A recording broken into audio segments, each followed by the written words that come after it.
Jag finner människans potential häpnadsväckande. Det vissa av oss har lyckats åstadkomma är helt otroligt. Men dock så tror jag inte att det är bara de speciella utav oss som kan åstadkomma otroliga saker. De är speciella för att de valde att göra otroliga saker. Och jag tror att vi alla har potential att göra otroliga saker. Men potential är inte garanterat. Man måste ta hand om den och fostra den. Och det är det jag kommer prata om idag. Och jag är här idag för jag har en vision. Och i den här visionen är skolan en plats. En fantastisk plats. Ett ställe där vi känner oss säkra, älskade och lär oss om vår egen potential så att vi kan leva livet vi vill leva. Jag har kommit hit idag för att den här presentationen har kommit ta mig ett steg närmare till att förverkliga den visionen. Och det är det vi kommer att prata om idag. Så en fråga innan jag börjar. Hur många här har papper och penna och redo att ta anteckningar? Spelar in. Jag spelar in. Min poäng är att det är redan ett steg där man skulle kunna göra inför en föreläsning som den här. Ha papper och penna redo och ta anteckningar på det som är viktigt. För i grundskolan så låter vi mycket av vår skolgång bara hända till oss. Vi kommer till skolan och så låter vi lärarna ta ansvaret för resten. Men det finns mycket vi kan också göra för att göra så att vi kan lära oss mer och få mer nytta utav det. Anteckningar är ett exempel på det. Jag vill börja också med att säga att det finns ett citat jag brukar säga till mina elever. För jag jobbar som vikarie och study coach. Jag har jobbat mycket med elever. Och jag säger alltid till dem: du är inte bra eller dålig på någonting. Det finns saker du kan och det finns saker du inte kan ännu. Och det jag menar med det här citatet är att det finns alltid att man inte ska fixera sig på var man ligger just nu. Bra är ett adjektiv, alltså är det relativt till någonting. Så det beror på vad du jämför dig själv med. Och rent generellt så ska man jämföra med sig själv. Hur var jag förra veckan, ett år sedan? Och inte med hur var den personen, hur är den här personen nu? För den personen har ett helt annat liv än vad du har. De har andra förutsättningar än vad du har. Så att jämföra sig dig själv med dem kommer bara leda till misslycka. För det finns alltid någon som är bättre än dig. Alltid. Men poängen är att bli bättre än sig själv. Det är så man kommer längre och längre och längre och längre. Så, jag tänker prata om studieteknik idag. Och först och främst tänker jag att vi kan definiera vad är studieteknik. För att det kan alltid vara stabilt att göra. Så jag kommer säga 10 ord.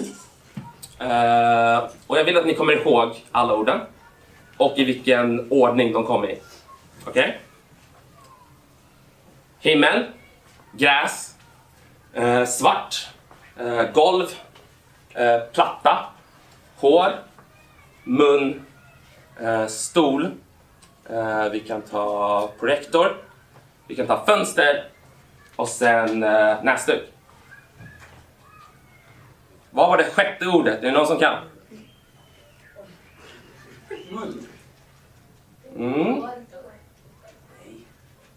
Platta. Yes. Ja, ni är väldigt kluvna på vad det var. Och vi försöker igen. Jag kommer säga nya ord och så ska ni hålla koll på vilken ordning de kommer i.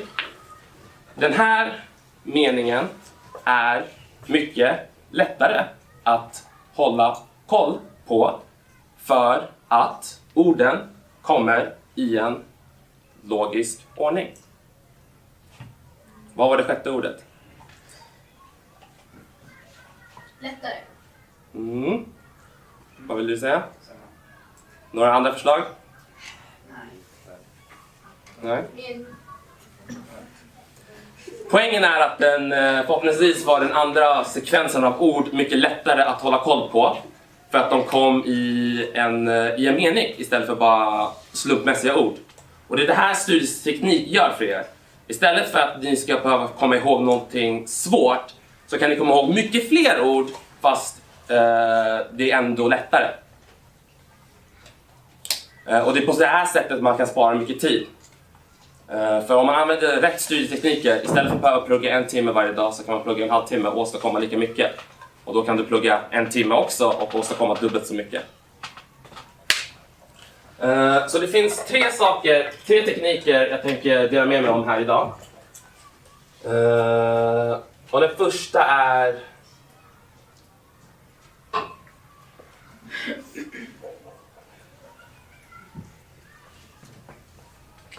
en daglig läxa.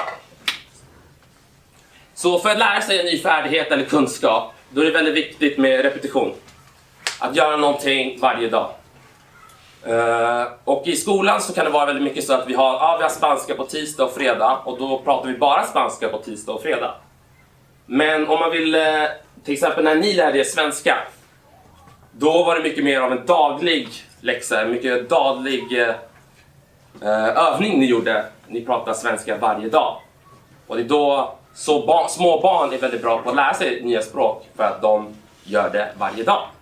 Och det är nästan ett tvång, de måste kunna svenska, och därför lär de sig det också. Och de försöker, de misslyckas, de provar på. Och med den här försök och misslyckas metoden, det är så de får den här nya kunskapen. Så daglig läxa måste inte vara liksom, men jag måste plugga på glosor i en halvtimme varje dag.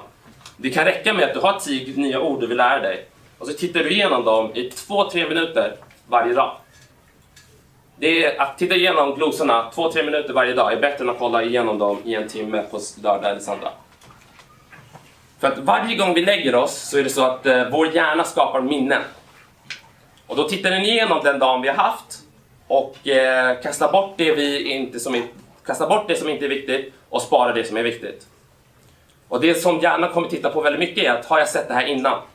Om den ser upprepade saker, då kommer den tänka, okej, det här säger jag ofta, det här kan vara bra att komma ihåg.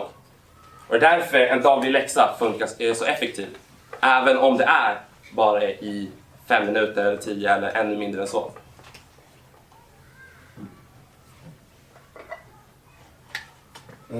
Yes.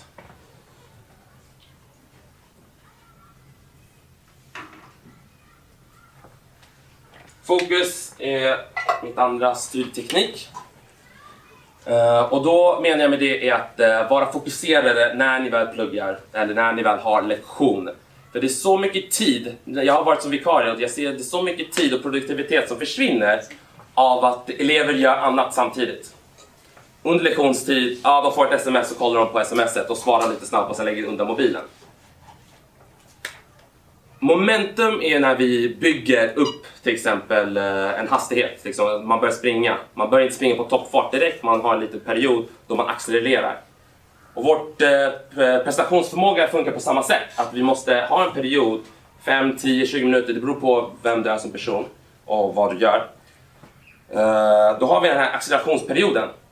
Och om vi avbryter den genom att kolla på ett sms eller pratar om någonting annat eller bara rent mentalt tänker på någonting annat, då måste vi börja om. Och då måste vi börja om den här accelerationsperioden och då har vi tappat mycket produktivitet.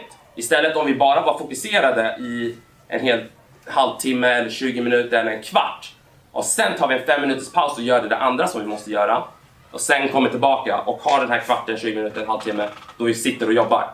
Ni kommer få så mycket mer gjort om ni har en sån där modell.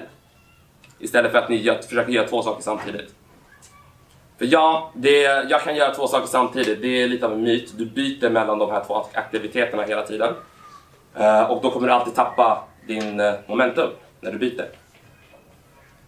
Så då finns det någonting som heter Pomodoro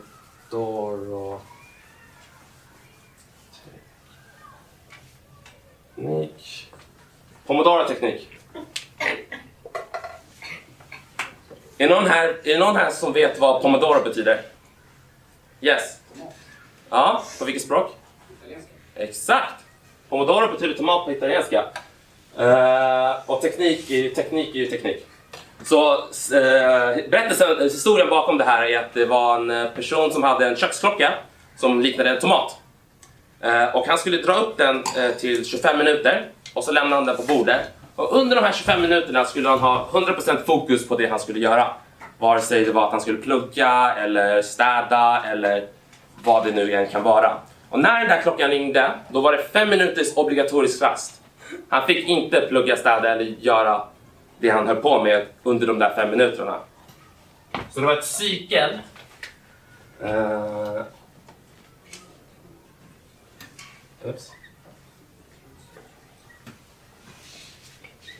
Som gick sådär. För efter de där 5 minuters rasten, då skulle han köra 25 minuter till. Och det här är lite av en crowd favorite hos mina elever. För de älskar liksom, obligatorisk rast, nice. Men också, jag ser att de kan fokusera mycket bättre. För då kan de känna sig lite rastlösa. Jag måste kolla på det här sms:et eller någonting. Men då har vi den här 5 minuterna då du kan göra det. Men de här 25 minuterna då vi jobbar, då ska vi jobba. För att det är då vi får produktivitet. Och sen är jag en av de få lärarna som säger att du inte får jobba på de här 5 minuterna. Så det här är någonting man kan göra själv hemma också. Liksom, testa att plugga i 25 minuter, sen ta en 5 minuters paus, 25 minuter, 5 minuters paus. Ni kommer märka att tiden flyger rätt snabbt ändå.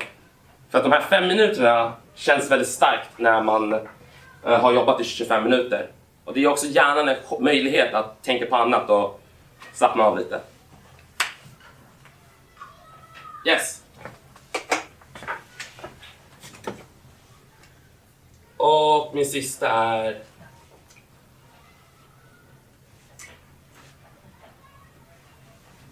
att ni ska ta ansvar. Så ni är ju barn och då har vi vuxna en tendens att behandla er som barn. Men nu när det börjar bli gymnasiedags och ni börjar närma er åldern, allt närmare till åldern 18, så kommer det börja droppa. Och då kommer ni ha en period då ni undrar liksom, okej, jag är ett barn, är jag inte ett barn? Ni kommer behöva hantera igenom den där perioden. Och mitt största tips som jag har gjort på sistone är att ta ansvar. Så när jag jobbar som vikarie då har jag vissa elever som inte pallar lyssna på mig och inte pallar göra aktiviteter eller uppgifter de behöver göra. Och det kan jag säga väldigt lätt liksom. Det är inte mitt problem. Det är deras problem att de inte lyssnar. Jag kan skicka ut dem och så är det klart med det. Men istället för att göra det så tar jag ansvar för att de beter sig som de gör. Och när jag gör det och mer eller mindre säger att det är mitt fel kan man säga att de beter sig så. Då kan jag göra någonting åt det också. Då brukar jag ha en tendens att sätta mig och fråga de eleverna. Varför beter ni er så... Varför är ni så högljudda hela tiden? Liksom, jag försöker göra någonting snällt åt er, göra det så lätt som möjligt för er, men ändå så skriker ni och gapar. Ställ en fråga, försöker förstå liksom varför de beter sig som de gör. Och då har de en tendens att vara väldigt ärliga med mig och säga men jag är uttråkad eller skolan suger eller jag vet inte vad de kan. Jag har hört lite allt möjligt. Och när de är ärliga och ger mig en sån respons, det är då vi kan prata om problemet. Liksom, men jag är uttråkad. Okej, känner du att uppgiften vi har gett dig är inte utmanande nog? Nej, men den är för svår, jag kommer ingen vart. Ja, men absolut, bra. Men då kan jag sitta med dig här och så kan jag förklara bit för bit så att du hänger med. Och då okej, men det funkar väl. Och nu så sitter vi och jobbar istället för att han sitter och gapar. Och allt det här var möjligt bara för att jag tog ansvar. Och om jag hade sagt att det inte är mitt ansvar att han beter sig som en apa, då skulle inte någonting ha hänt heller. Så till exempel att när man tar ansvar för sin inlärning i skolan, då kommer man komma med papper och penna, man kommer sitta fokuserad. För att man tänker liksom så men det är mitt ansvar att se till att jag lär mig här.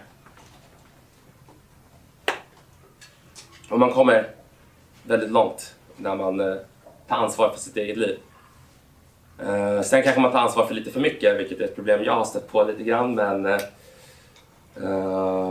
man kommer förvåna sig själv med hur kraftfull man är och hur mycket kontroll man har över sitt eget liv när man tar ansvar.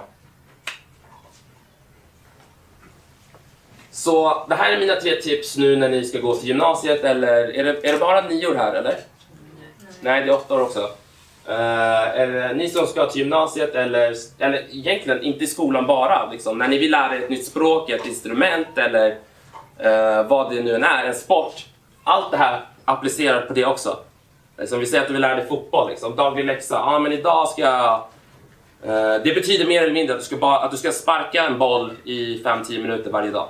Liksom bara så du får bollkänsla eller försöka göra den här att få flera i rad. Eller kanske studera liksom, strategier för hur man kan göra mål och dylikt.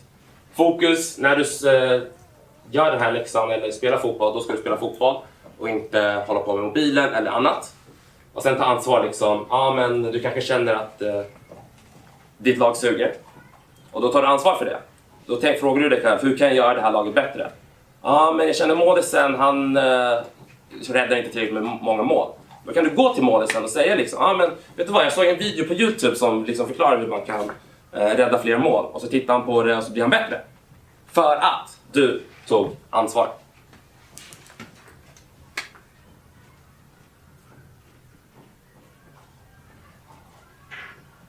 Dramatisk paus. Nice. Sen vill jag också påpeka att vi alla är unika. Vi har våra egna styrkor och svagheter. Och målet med livet som jag ser det är inte att fixa era svagheter utan att förstärka era styrkor. Så ni kanske inte kan göra någonting, men det är därför du hittar en kompis eller någon annan som kan göra det bättre än dig. Så kan ni samarbeta och det är så man kan åstadkomma grymma grejer. För liksom, titta på det här samhället vi har. Det är inte en person som har gjort allting. Det är en person, eller bara det här klassrummet. Det är en som har liksom designat hur det ska se ut. Det är några andra som har byggt det. Det är några andra som liksom använder klassrummet. Liksom. Och tillsammans så kan vi åstadkomma grymma grejer. Så tänk på det. För skolan, då är det mycket att ni ska lära er massa saker. Och man kanske blir lite nedstämd av att men jag är inte så bra på fysik. Eller jag är inte så bra på musik eller matte eller vad det nu än är. Men det kan vara okej. Det kan vara okej. För jag slår vad om att alla ni som har tänkt den tanken är bra på någonting annat. Och det är det ni ska fokusera på främst. Och så kan ni omringa er med människor som är bättre eller som kan det bättre än vad ni kan. Så om du inte är bra på matte, men hitta den kompisen som kan matte bättre och men kan du förklara det här till mig? Så kan ni göra det tillsammans. Och sen när den personen inte kan musik som du kan, då kan du göra samma sak. Och det är så ni tar er varandra upp till nya höjder. Till exempel den här presentationen också. Det är inte jag som har fixat allt det här. Jag har tagit just det här med marknadsföring och nå ut till folk. Det är någonting jag inte fokuserar så här jättemycket på. Jag är mycket mer sugen på att hålla på med kvalitet och jobba på vad jag ska säga och så vidare. Och då har jag, när hon där som liksom såg det och bara, du borde komma hit. Och så tillsammans så lyckades vi fixa den här presentationen för er. Så tänk på det. Det är en resurs ni får från skolan som man kan lätt glömma. Varandra. Också min polare där, Eduardo, det är från grundskolan.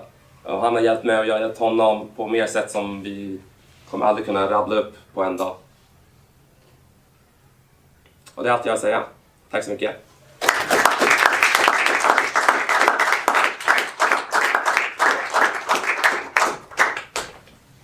Ja, ni kan sluta titta på mig nu.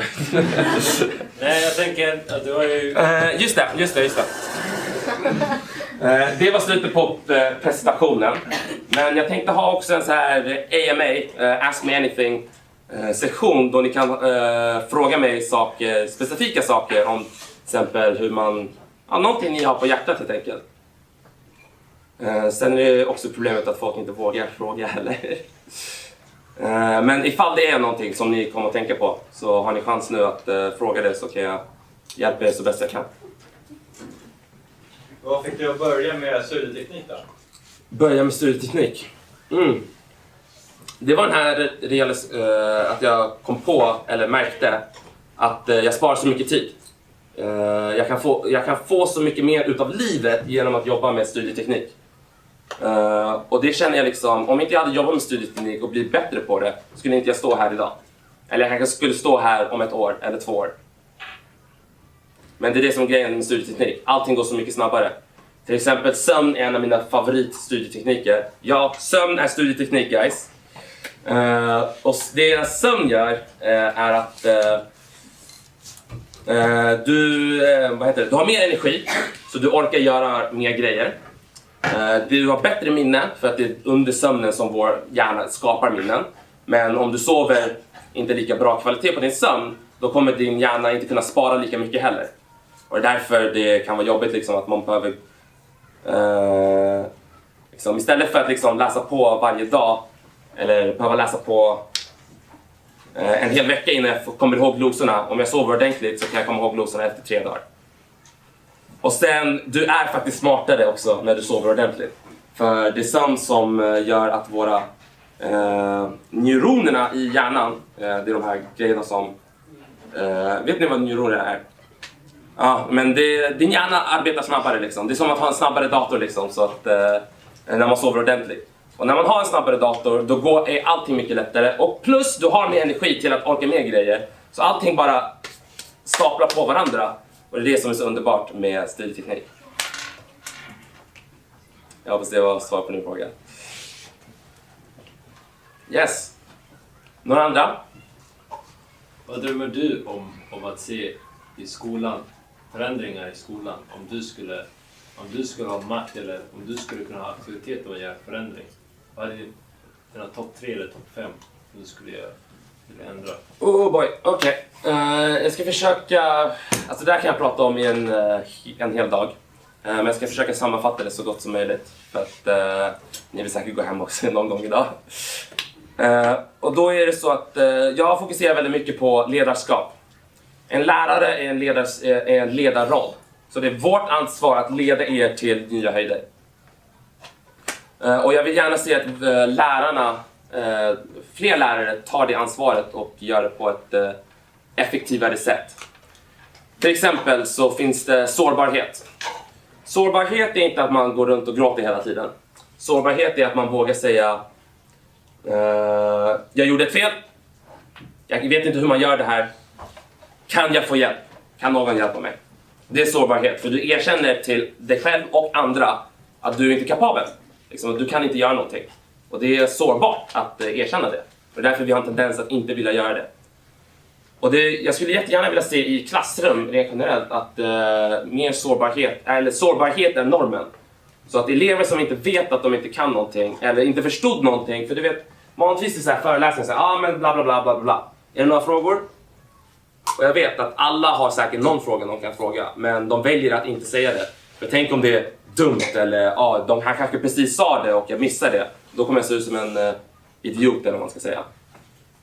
Men jag tror att en lärare har kraften till att skapa en omgivning då det inte händer. Att man inte känner sig som en idiot om man erkänner sin sårbarhet. Till exempel, vi tar ett exempel. Vi säger att du glömmer din läxa. Vi ska ha inlämning av något slag. Och så alla andra håller på att lämna in och så är jag lärare och så kommer du fram till mig och säger men Erik, jag glömde min läxa.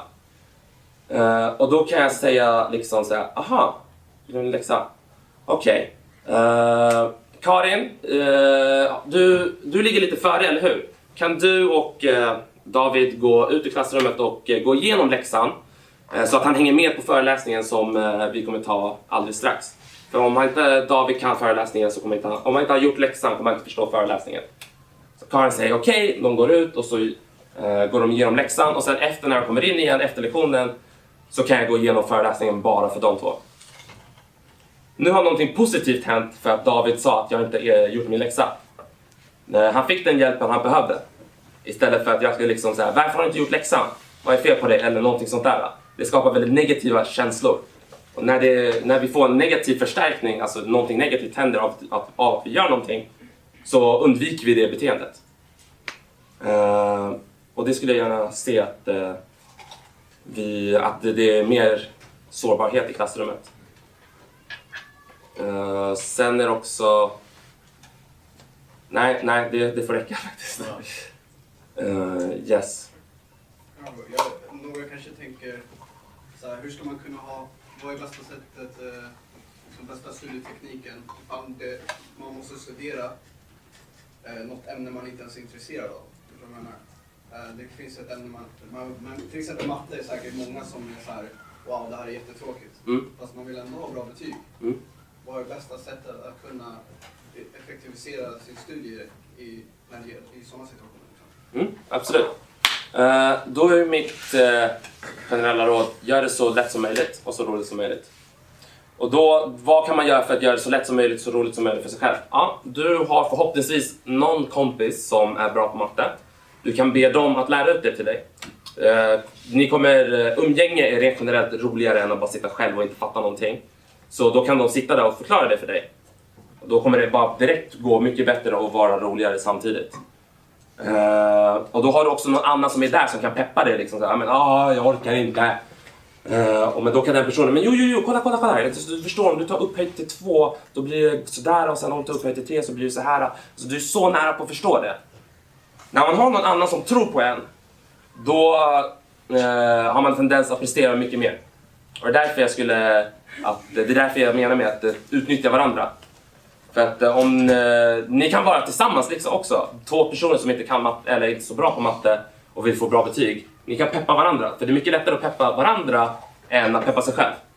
För man har en tendens att kunna överrösta sig själv, men du kan inte överrösta den andra personen lika lätt. Så det skulle vara mitt tipp, att liksom hitta någon som är bra på matte och be dem att förklara det till dig. Och sen då ni är en annan person och ni är förhoppningsvis kompisar, så kommer det förhoppningsvis vara lite skämt och roliga och lite härlig stämning samtidigt. Yes! Och mer fråga? Se till att ta vara på om ni verkligen har en fråga. Ni kan verkligen få del av mycket grejer som ni kan ta med till framtiden.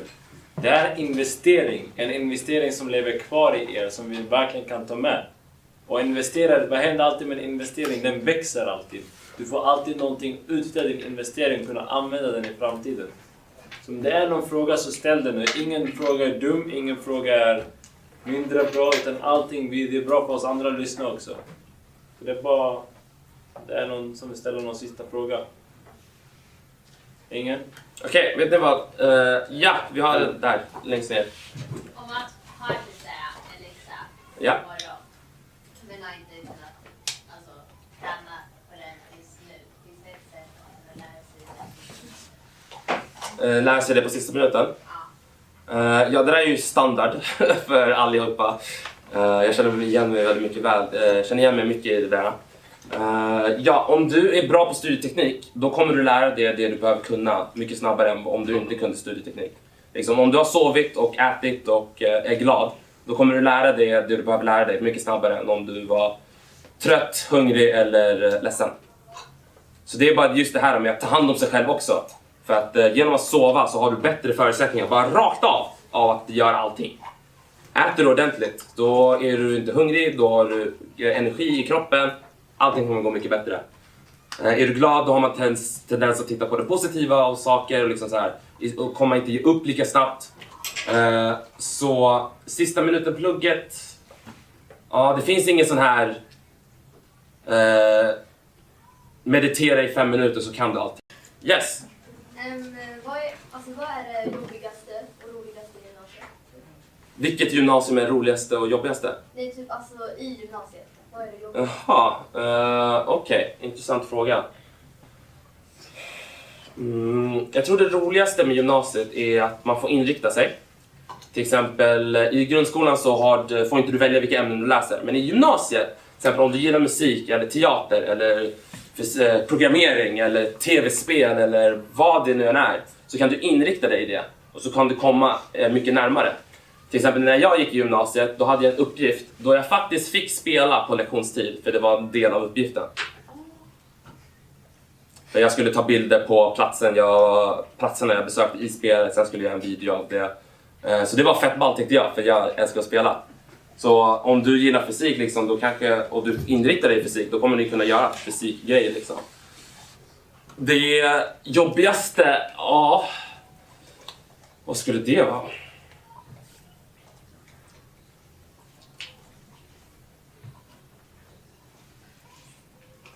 Jag vet inte, alltså det som jag tänker kanske är att det är mycket mer ansvar på dig själv. Vilket ni kommer förmodligen inte vara redo för första året. Och sen kommer ni bli bättre och bättre på det år 2 och år 3. För att i grundskolan då är det väldigt mycket att ni har lärare och de är där för er. Men i gymnasiet så kommer det förväntas att ni tar mer ansvar. Och ni kommer behöva göra mer på kortare tid. Eller på samma tid. Och då är det viktigt att ni är beredda på det. Och det kommer vara lite så här självständigt liksom. Så, ja, men det är ingen lag att ni ska gå i gymnasiet. Tänk på det. Så folk kommer... Ansvaret ligger mer hos er. Och därför är det nice om man tar ansvaret. Vilket man kommer lära sig mer på gymnasiet. Men framförallt på universitetet. För universitetet, om man väljer att gå till universitetet, då är det 100% ansvar nästan på det själv. Men gymnasiet är liksom ett mellanting. Yes? Var det någon mer fråga du hade? Ja. Ja. Aha, nej. Nej? Okej. Okej, men då tror jag att vi är rätt klara. Då vill jag testa att göra en sak. Jag vill att alla, jag kommer gå i turordning, säger någonting de har lärt sig idag. Så jag tänker ge er typ 1-2 minuter och tänka på det.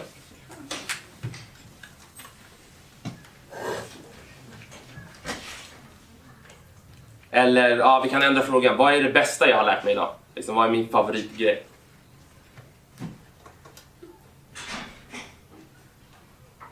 Och det är inget prov som ni kommer få betyg i, så ja, slappna av lite. Ska vi börja med dig faktiskt? Nej, men det är väl det, att ta ansvar. Det tror jag vi alla behöver. Även jag. Oavsett hur gammal man är så tror jag att det faller alltid på en. Och att man hela tiden bara måste ta tag. Alltså. Man måste verkligen följa upp med alla de saker man ska göra. Läxorna och allt. Göra det i god tid. Absolut. Om man tar ansvar, det är då man blir kraftfull och kan göra saker med sitt liv. Om man låter andra göra det åt dig, då har du ingen kontroll. Ja, jag tänkte mer på den där Pomodoro. Pomodoro-teknik? Ja. Den där 25 minuter och sen 5 minuters paus. Ja. Det här är, många elever har en tendens att gilla det när jag har testat när jag varit vikarie liksom. Mitt tipp är också, lägg en timer så att det är någonting som låter när 25 minuter är slut och när 5 minuter är slut. Och se till att ni ger er själva typ 5-10 sekunder att avsluta det ni höll på med. Och sen samma sak här, att ni kollar på Facebook eller någonting. Det låter 5-10 sekunder, inte mer än så, och så borde ni vara inne igen. All right? Yes. Att Vara fokuserad. Yes. Mycket produktivitet som tappas i klassrummet när någon skriker liksom, vad är det för mat idag? Yes. Det var också Pomodoro-teknik. Absolut. Yes, nästa. Pomodoro-teknik och ta ansvar. Ansvar, stabilt. Alltid gick igenom. Alltid gick igenom. Ja, stabilt. Kan du vara lite mer specifik om jag får fråga? Fokus på lektionerna. Yes, nästa. Ansvar. Yes, du är näst. Ja, men det är väl, ja. Jag skulle också säga att Pomodoro-tekniken är någonting som jag tar med mig också. För de här tipsen funkar ju inte bara på er, utan det här funkar på mig och alla i rummet, för att vara helt ärliga. Yes, nästa. Jag tänkte också på den här Pomodoro-tekniken, men också dagliga liksom. Yes. Ni kommer med, jag brukar spela piano varje kväll i typ 10 minuter, en kvart. Bara lite, pilla lite som en hobby. Och jag märker, någonting jag inte kunde spela idag eller ikväll. Eller helt plötsligt en kväll så kan jag bara spela någonting som jag tyckte var jättesvårt dagen innan. Och det är det jag menar med att ha daglig läxa. För det är gärna liksom, okej, det här stycket, vi tränar på det medan jag sover. Typ. Och så kan jag det dagen efter. Men hade jag bara gjort en gång i veckan, då hade inte min hjärna prioriterat det lika mycket. Längst ner. Pomodoro-tekniken och daglig läxa. Daglig läxa, Pomodoro-teknik, yes. Pomodoro-tekniken. Yes. Pomodoro-tekniken också. Jag säger det, the crowd favorite, Pomodoro-tekniken. Nästa. Pomodoro-tekniken. Ja. Att ta ansvar. Ansvar. Pomodoro-tekniken och att sova och äta ordentligt. Det är moget av dig för att många elever, jag har liksom så här, jag orkar inte, jag är hungrig, jag är trött. Jag bara, men varför gav du dig själv de här förutsättningarna? Vad gjorde du ikväll? Men Netflix var uppe, det var nice. Nästa. Daglig läxa, yes. Sova och äta och vara glad. Nice. Ska vi ta dig då? Jag gillade pomodoro-tekniken och daglig läxa. Yes. Ta ansvar. Ansvar. Pomodoro. Pomodoro. Yes. Ja, samma. Samma. Ta ansvar. Ta ansvar. Daglig läxa. Daglig läxa. No. Oj, det var väldigt bra faktiskt. Allting. Jag gillar verkligen, jag är inspirerad. Men Pomodoro-teknik, det var någonting vi alla gillar för det var någonting nytt. Och det var någonting man inte tänker på. Men det brukar oftast vara så att man oftast är som mest effektivast på 25. Men jag gillar också det här du sa om daglig läxa och fokus verkligen. Och att man verkligen är där på plats och tar det ansvaret på lektionen att vara fokuserad. Så jag gillade verkligen hela paketet och det var nog det jag känner att jag behöver ta med mig också. Att när jag väl gör någonting så gör jag det 100% och fokuserad och tar ansvar på att vara fokuserad verkligen. Och det är rätt utmattande och det är därför vi har en paus. Ja, exakt. Man kan också köra 20 och 10, 20 minuter och sen 10 minuter. Om man tycker det här är för mycket. Vilket man kanske tycker. Så det måste inte vara just 25-5. Så experimentera lite vad som funkar bäst för er. Yes! Pomodoro-tekniken. Yes! Daglig läxa och pomodoro-tekniken. Yes. Och vad tycker du, Edvard? Ja, alltså jag visste ju det här med, kommer när vi hängt med dig i 15 plus år liksom. Att man kommer ihåg mycket när man sovit. Men det jag inte hade vetat innan var att hjärnan tar upp någonting som du har repeterat mycket bättre. Så det var coolt. Att börja repetera saker, behöver kunna oftare. Absolut. Och sist och inte minst, vad tycker jag? Jag tycker att ta ansvar är den bästa. För som vikarie så har jag haft... jag kan berätta en story då som faktiskt hände. Jag jobbar måndag, tisdag, onsdag som vikarie på en gymnasieskola i Globen. Tack så mycket. Som jag har gjort nu sedan i april. Och då var det så att de hade ett matteprov och många av dem failade. För att de hade bytt mattelärare, de hade inte fått ordentlig undervisning, det var kaos. Och då var det så att jag tog ansvar, så okej, men jag ska lära er matte. Ge er den undervisningen ni saknar. Försöka göra det bästa. Och då märkte jag att jag måste sitta med dem i grupper. Så att inte, för jag kan inte lära ut hela klassen, för hela klassen, alla ligger på olika nivåer. Så jag måste dela in dem i mindre grupper. Okej, här måste vi hålla på med omvandla kilometer till meter och så vidare. Här måste vi hålla på med upphöjning och cirkelns area och så vidare. Så här måste vi hålla på med det. Så jag hade delat in det och liksom men nu sitter vi och gör det här. Men jag märkte att det kommer inte räcka. De kommer förmodligen faila igen. Så det jag gjorde på fredag, jag gick tillbaka till skolan, även om jag inte jobbade. Jag gick dit och så skrev jag liknande uppgifter som kommer på provet.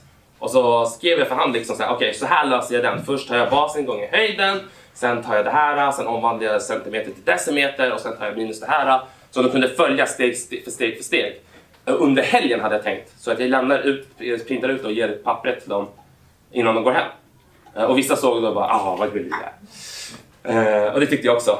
Men tyvärr så var jag för långsam och alla hade gått hem för att jag blev klar efter deras sista lektion. Och då kan man ju undra varför de inte kollade med mig om jag var klar eller inte. Men fakta, de gick hem. Och då blev jag lite sur då jag hade kommit till jobbet för deras skull och så stack de bara. Men jag hade heller inte tagit ansvaret och sagt att kom förbi mig och liksom, det var bara några som hade sett mig.